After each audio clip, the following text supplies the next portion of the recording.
Hi friends, మన 7th trip అయితే ఊకే క్యాన్సిల్ అవుతుందని నిన్న మనం ఒక సొల్యూషన్ ఆలోచించుకున్నాం. ఎవరు కామెంట్కి ఎక్కువ లైక్స్ వస్తే వాళ్ళనే 7th ట్రిప్లో ఫ్రీగా తీసుకెళ్తాని. కానీ మీలో చాలా మందికి ఆ కాన్సెప్ట్ అయితే నచ్చలేదు. పర్లేదు, కానీ 7th ట్రిప్ ఒక్కటి ఎవరు కామెంట్కి ఎక్కువ లైక్స్ వస్తే వాళ్ళనే తీసుకెళ్తా. ఎందుకంటే ఇప్పటికే ట్రిప్కి 20 days లేట్ అయింది. నాకన్నా ఓపిక నశిస్తుంది. ఎందుకంటే ఒక ట్రిప్కి ఇంత టైం వేస్ట్ చేయడం నాకు అస్సలు నచ్చలేదు.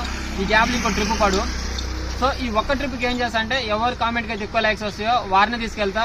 ఈ బ్రోకి అయితే ఇన్ని లైక్స్ వచ్చినాయి చూడండి. సో ఈ బ్రోనే తీసుకెళ్తా. లక్కీగా ఈ బ్రో కూడా మనకి ఫస్ట్ ట్రిప్ నుంచి ఇప్పటిదాకా డైలీ మనకి స్క్రీన్ షాట్లు పంపి డైలీ మెసేజ్ చేసిండు. ఇవాళ ఆ బ్రోకే లైక్స్ ఎక్కువ రావడం నాకు కొంచెం హ్యాపీగా ఉంది. ఎందుకంటే ఈ బ్రోకి చాలా ఇంట్రెస్ట్ ఉంది మనతో ట్రావెల్ చేయడం. సో ఈ బ్రోని అయితే నేను 7th ట్రిప్లో ఫ్రీగా తీసుకెళ్తున్నా. అండ్ ఈ ప్రాసెస్ అయితే ఒక్క ట్రిప్కి ఉంటుంది. ఎందుకంటే మీకు ఈ ట్రిప్లో నచ్చలేదన్నమాట. మీకు ఈ ప్రాసెస్ నచ్చలేదు కాబట్టి ఈ ఒక్క ట్రిప్ లేట్ అవుతుంది కాబట్టి ఈ ఒక్క ట్రిప్లో ఈ ప్రాసెస్ చేస్తా. నెక్స్ట్ ట్రిప్ నుంచి మళ్ళీ ఫస్ట్ నుంచి లాగానే స్క్రీన్ షాట్లు పంపండి. సో ఇంకో 3 daysలో అయితే మేము ట్రిప్ స్టార్ట్ అవుతున్నాం. అండ్